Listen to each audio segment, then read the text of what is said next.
Hey everybody, this is Patriots Worldwide, and welcome back to the podcast. Today I will be talking about our fun, exciting, and very vindicating victory versus the Miami Dolphins, and I will also be giving my thoughts and predictions on our upcoming matchup versus the Pittsburgh Steelers, a franchise we know all too well and is one of my personal favorite non-AFC East rivals. It's always a fun time when these two match up on the gridiron. Without further ado, let's just jump right into it and begin. Alright, so as we already know, the Patriots went into Miami and won. A sentence like that has not been spoken since 2019, over 6 seasons ago. Only this time, we don't have Tom Brady throwing touchdowns to Antonio Brown anymore. This time, we have Drake May throwing to Keyshawn Boutte and Mac Hollins. Man, just a very exciting game. One of the best games we've had in the post-Brady era, arguably the best game we've had since Tom Brady's departure. Without a doubt, Drake May's best game as a Patriot. And for the first time in almost 3 years, we scored over 30 points. Just crazy to think about. Just insane that over these past almost 3 years, we couldn't get over the 30-point threshold, where for some teams, that's just an average Sunday or even a slow weekend. Just very, very crazy, and it shows that we're already turning a new leaf and we're heading in the right direction. To start with individual performances, we have to give Drake May his props. After having a very slow and frustrating start in Week 1, where a lot of heavy and harsh criticism came his way, and yes, to a degree, some of the criticism was warranted and people had a right to panic, but in the end, we all needed to just relax and take a deep breath, and that is exactly what Drake May seemed to do, as he had his best performance and best game as a Patriot yet. Drake May was locked in from start to finish. In the air, he threw 23 passes, completing 19 of them, only 4 incompletions on the whole day, which is crazy to think about because if you think back to a few years ago, the standard game, we were just begging for a quarterback to have 4 completions on one drive, and that said drive would ultimately result in a punt or a field goal. In the air, Drake threw for 230 yards, 2 touchdowns, 0 interceptions, and had an 82.6 completion percentage. On the ground, Drake ran the ball 10 times for 31 yards and 1 rushing touchdown. Funny enough, that 1 rushing touchdown came against former Patriot Matt Judon. May's 2 touchdowns were hauled in by Mac Hollins and Keyshawn Boutte, both first touchdown receptions on the season for them. For Hollins, it was a great throw and a great catch, and it capped off of a great offensive drive, and I really hope we see the Drake May-Mac Hollins connection more often, especially in the end zone this season, because Hollins is such a great target, and to me, he's very reliable. Standing at 6'4", he knows how to get open, he's fast, he's shifty. He could really make it work with any quarterback, and we saw that with Josh Allen, and now we're going to see it with Drake May, hopefully a lot this season. For Keyshawn, it was a beautiful fade throw by Drake May, and Boutte caught his touchdown against none other than former Patriot Jack Jones. And I don't know what it is. Former Patriots always end up playing for the Miami Dolphins. I don't know if it's the Florida weather or they just want to have an opportunity to play their former team twice a year. But for Boutte, catching that touchdown really capped off his great Week 1 performance. And as I said last week, he did everything a receiver could in that game against the Raiders except catch a touchdown, so he finally got it here. Another performance I want to talk about is running back Rhamondre Stevenson, who carried the ball 11 times for 54 yards and had 5 receptions for 88 yards, totaling 142 yards on the day. Now, I know this wasn't his best game, but overall, after all the struggles he went through last season with 7 fumbles and all the heavy criticism thrown his way, and yes, I'm guilty of throwing a lot of that criticism because you don't just fumble the ball 7 times and expect it just to be swept under the rug. But if Rhamondre can keep up this tempo and can serve as this team's leading running back until TreVeyon Henderson is good and ready to take the reins for this franchise. And for Rhamondre, he has earned back my fandom, my respect, my appreciation, and I sincerely hope he doesn't give me a reason to start criticizing and clowning on him again. And I also really hope he doesn't regress back into his 2024 self. As we know, he is much better than that, and that was clearly on display this past Sunday. On special teams, Antonio Gibson had a great game, returning 6 kickoffs for a total of 171 yards, including the play of the day, which was a 90-yard kickoff return. It started out with Miami scoring a punt return on New England, taking the lead, and Antonio Gibson said, "I see your offer and I will match it." And as he ran the ball 90 yards up the sideline, you could see Mike Vrabel in the background in Gibson's shadow running alongside with him. And when you see that, it just makes you think how much of a player's coach Vrabel is and how lucky we are to have him. And if I'm a player on the Patriots, I want to win specifically for Vrabel, if nothing else. Gibson doing that gave this team more momentum and it helped us win the game.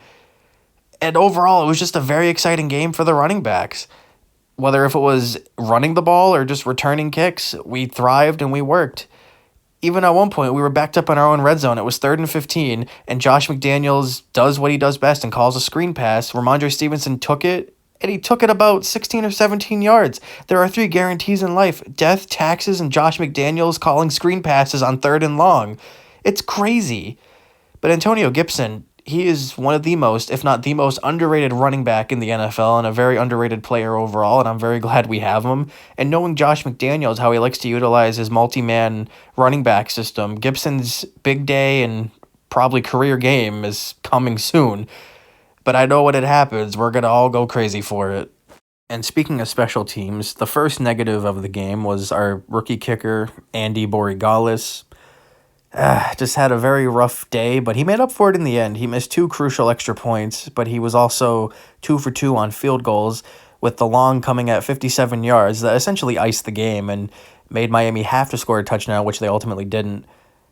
But this should just be a notice because a lot of rookie kickers are just missing kicks left and right, and that essentially being their only job is just so frustrating to watch. For the past few years, it's been that way, so I think the league and teams alike, they should stop drafting kickers. Just let them go undrafted, figure it out. That way, it's easier to cut your losses. I still believe in Borregales, but I'm giving him a personally very short leash because I'm not going to sit here and be like, oh, he's so great, we just got to give him time. Just got to give him a little time, see what he can do, but Vrabel showed a lot of confidence in the kid, especially in the post-game locker room video on YouTube. So maybe this week, Borregales won't miss. And I would say our second negative takeaway of this game would definitely be our pass coverage. I know it's only been 2 weeks, but we've been struggling with Christian Gonzalez not out there, and he won't be back for at least a couple more weeks.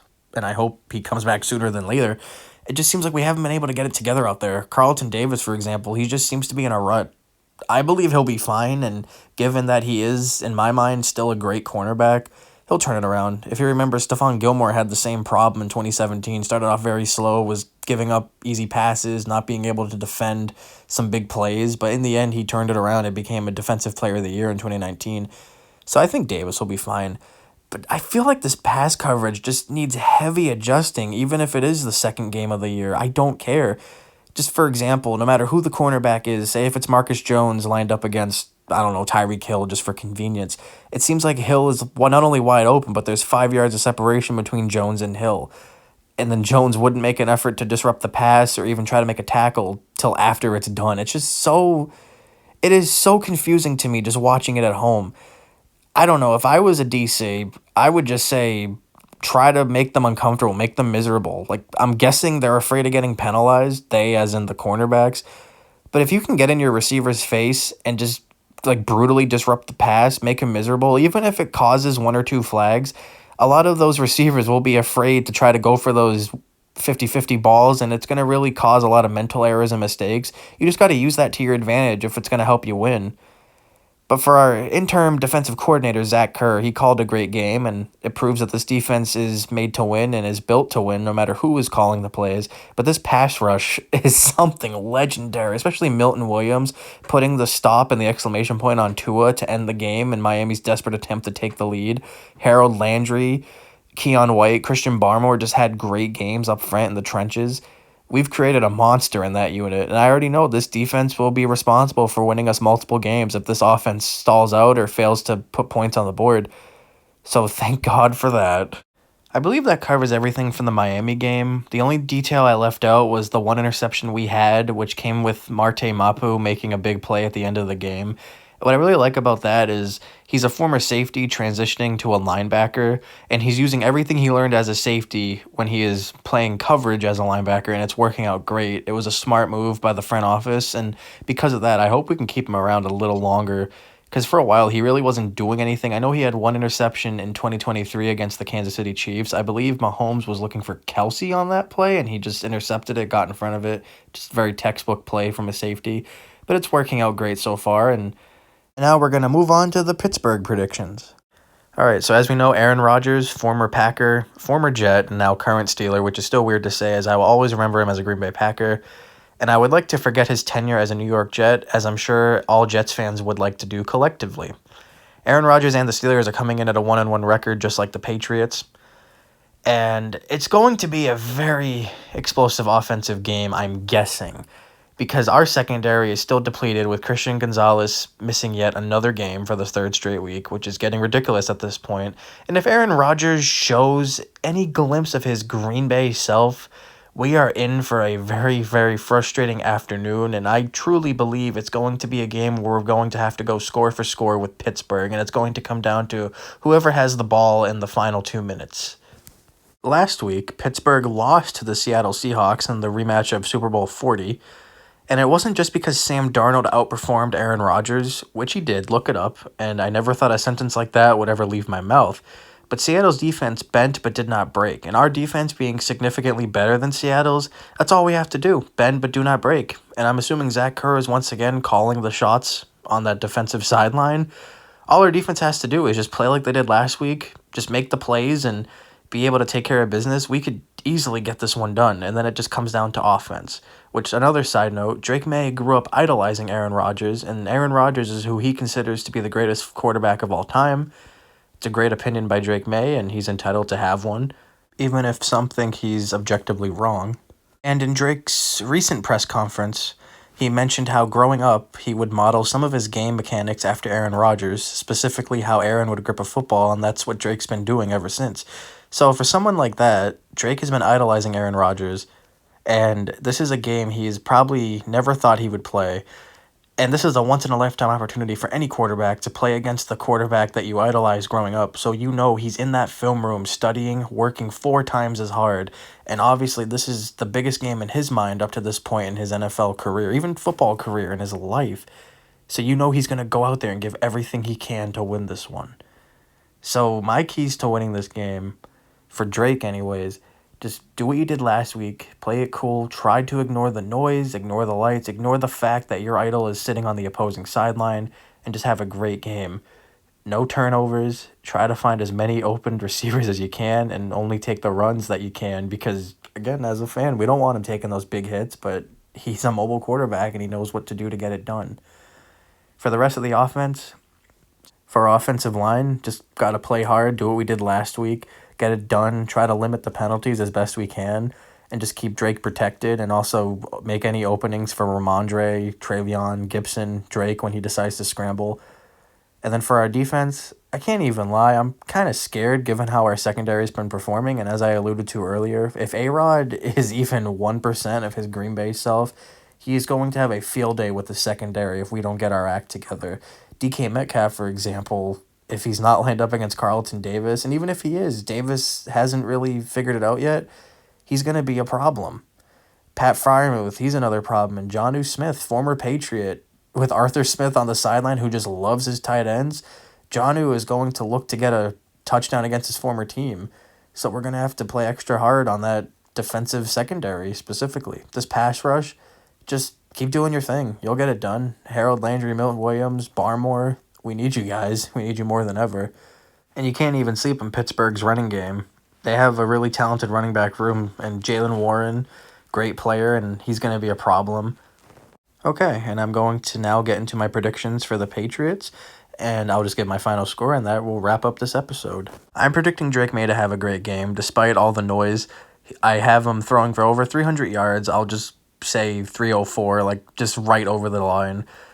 And totaling 3 touchdowns, preferably 2 passing and 1 rushing. And I hope he carries the ball a solid amount of times. I will just go with like 11 to 14 rushes for about, I'll say he accumulates about 43 yards, maybe a little under, like 41, 39, whatever. And obviously rushing touchdown. I really want one player to have an individual breakout game, like say Stephon Diggs. I hope he catches the 2 touchdowns and maybe has 100 yards, finally has his like big Patriot debut moment.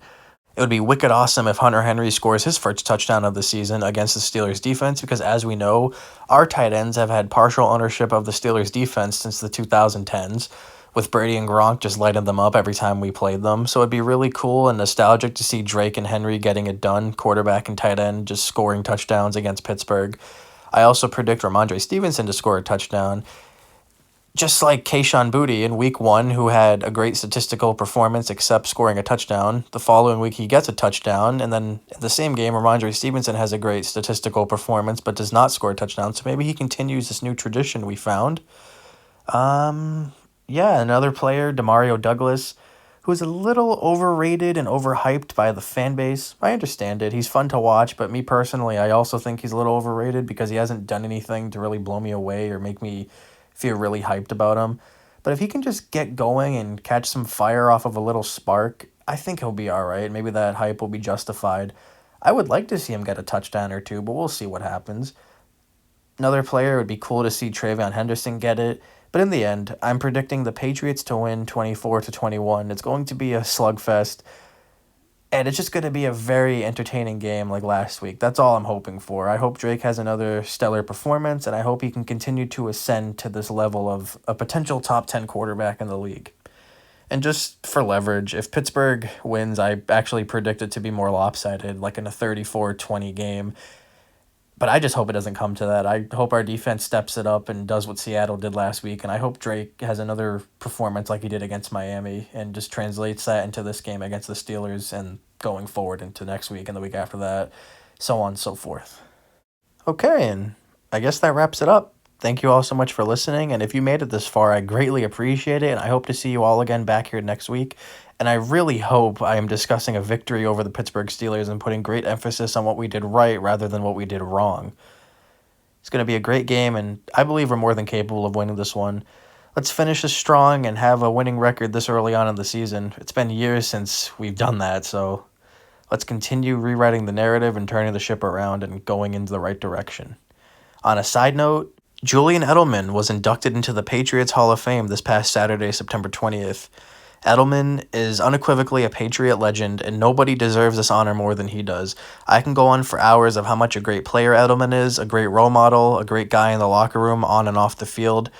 But ultimately, for Edelman's career, it was one hell of a story. Thank you, Julian Edelman, for helping contribute to 3 Super Bowl titles in a 4-year span, and also being named Super Bowl 53 MVP. Nobody else deserved it that night. And your career will be immortalized in Foxborough, the place where you grew up as a player and the place where you made a name for yourself. In the end, everything you did, you earned it, and you deserve the right to be here. And for Sunday, let's win this one for Edelman, let's win it for the fans, and let's keep the train rolling. Let's go out there, take care of business, and beat Pittsburgh. Thank you all so much for listening once again, and go Pats. Go Pats! Let's go!